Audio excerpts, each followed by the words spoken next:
Syrian Deputy Prime Minister says that neither the government forces nor the rebels are currently capable of outright military victory in the country's civil war.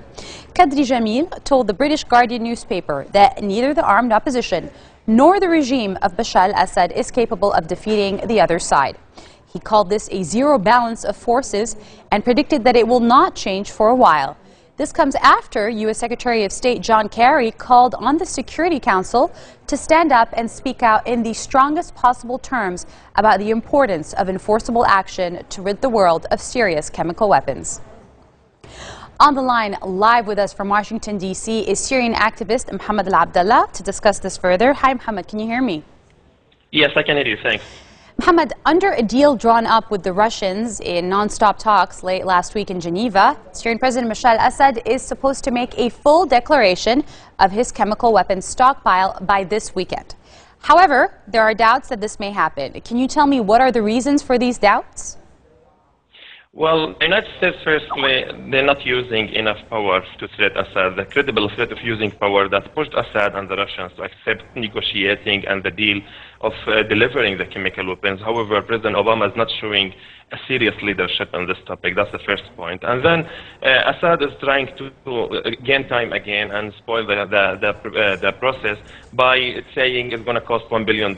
Right. That's true. He appeared on American television promising to dispose of his chemical weapons, saying it is expensive, it will take up to a year, and it needs about $1 billion US. But who would pay for these? Because he dared the Americans to step up and pay for this. It's very unclear what the process will be. President Assad thinks he's smart by addressing the U.S. taxpayers by telling them, hey, you guys, you have a financial crisis already and your government is going to cost you additional $1 billion to dispose of my chemical weapons. And he's trying to play this with the American media here in order to basically push the Congress not to accept or not to enhance President Obama's plan in military strike. But Mohammad, President Obama's plan has been put on hold now because they're trying to reach this diplomatic solution, which they were very happy about last week in Geneva. So what is the sentiment right now in Washington? There's clearly disagreement between the Russians and the Americans. It starts leaking into the media. There's two main points. First of all, the Russians are not happy about going to Security Council about Chapter 7. That's the first thing. And the second thing, that the Russian is still accusing the UN investigators report as a politicized report. And Ban Ki-moon, Secretary General of the UN, was very unpleased to hear such comments from the Russians. So the Russians now are stuck in the middle. And I do not anticipate that the Russians and the Americans will have the final deal on this topic, and that's why I assume the military strike, as you just said it correctly, Youmna, it's on hold, it's not off the table. So it's not completely off the table. However, there was a lot of discussion about President Bashar al-Assad not remaining in power in the future. But recently, no one has even mentioned it. Why do you think that is? Could it be because American-Iranian relations may be improving as well? No, that's because the Russians and the Americans trying to make this as a full deal, negotiation deal, a package deal, sort of speaking. Where Assad would stay. Where Assad would stay. Not exactly. The Russians and the Americans, again, they're not agreeing on the interpretation of the agreement. The exact same thing happened in Geneva 1. Now they have a problem in the interpreting the chemical weapons disposal agreement, and they have a problem about Geneva 2, because the Americans' interpretation of Geneva 2, Assad must go, which is not the Russians' interpretation. So basically, it's just like the foreign minister said, we're at a standstill right now, where we're on hold, there's no military strike, and in Syria, they're still battling each other, people that are pro and anti-Assad.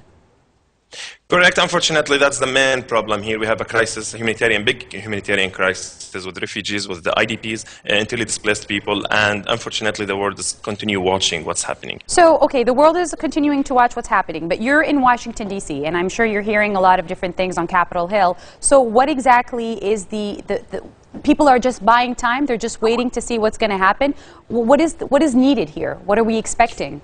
There's a huge disappointment from President Obama's referral to the Congress because both former Secretary of Defense Leon Panetta and Gates, they both criticized President Obama yesterday for going to the Congress, saying that when a U.S. president setting a red line, it should be a red line, and he should punish the people. But Mohammed, the people, when there was a vote, when there was a poll taken, the American people were very reluctant to even go to war because of what happened in Iraq, and because, according to the current, according to General Dempsey, he said that it wouldn't serve American interest if eventually Assad left and then the rebels took over.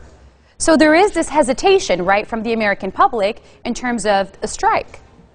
Correct, but here's where the president should demonstrate leadership skills, and he should convince the public opinion that this is in the U.S. National interest, because if this country turned to be a failed state, it's going to be a land for Al-Qaeda and Al-Qaeda-like organizations, and that's the first thing. And the second thing, we're not talking about full-scale war here. We're not talking about boots on the ground. We're not talking about going to war like Iraq and Afghanistan. We're talking about limited military operation or strike. And that's what President Obama tried to explain to the American people when he addressed the nation in September 10th. However, that was a failure because he just referred to the Congress, and the Congress seems not to be very optimistic about passing this. Right, but this is what I'm trying to say. If Congress is not optimistic and lawmakers are not on Obama's side, it's probably because he did use the argument that it is going to be a limited strike, but they still were not convinced. So it seems that the general American people also don't want to go to war. So isn't he kind of being a president that is worthy because he is listening to what the people are saying,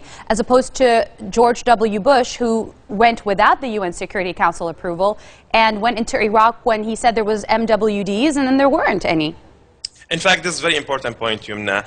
And actually, people in the U.S. here, they're very, very overwhelmed with the cost of the two wars, and they don't want to see an additional war, especially with the financial crisis here in the U.S. However, President Obama's administration, for 2.5 years, they just play an action role. They did not really lobby the public opinion. They did not push for any. Clearly, there is no interest in Syria. And in the past 3 weeks only, the public opinion here, the average Americans in the metro and the cafe, they start to hear about Syria.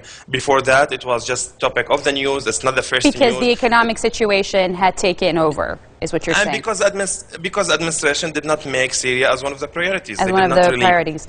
Here, my last question to you, Mohammed, is, so, what we're seeing right now is the U.S. president trying to resolve this diplomatically. Do you think that this can be resolved diplomatically? Absolutely can't be resolved diplomatically. President Obama and the Syrians, both Americans and Syrians, they don't trust the Russians and they don't trust Assad.